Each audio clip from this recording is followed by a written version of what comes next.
ओम शांति। बाबा good morning. आज बाबा के 21 मई 2026 के महावाक्य हैं। बाबा ने सार में कहा, मीठे बच्चे, श्रीमत पर चलकर सबको सुख दो।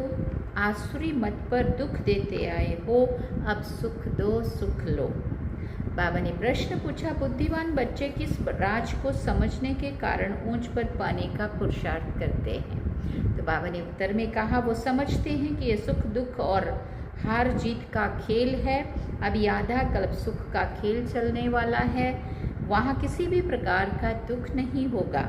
अब नई राजधानी आने वाली है, उसके लिए बाप अपना परम धाम छोड़कर हम बच्चों को पढ़ाने आए हैं।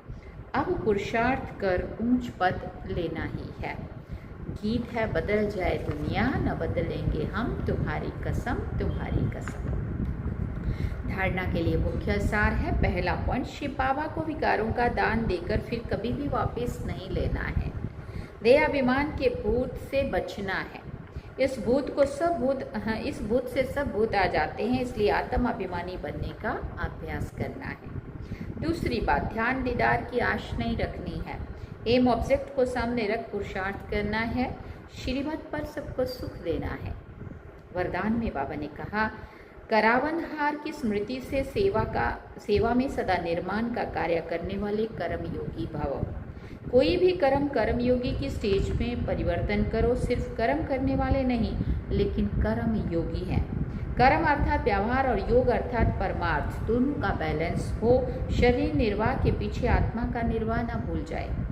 जो भी कर्म करो वो ईश्वरीय सेवार्थ है। इसके लिए सेवाओं में निमित्त मात्र का मंत्र व करणहार की स्मृति का संकल्प सदा याद रहे।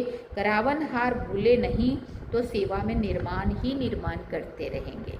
स्लोगन में बाबा ने कहा, सेवा व संबंध संपर्क में विघ्न पड़ने का कारण है पुराने संस्कार। उन संस्कारों से भी वैराग्य हो। अव्यक्त इशारे, सदा चल अडोल एक रस स्थिति का अनुभव करो।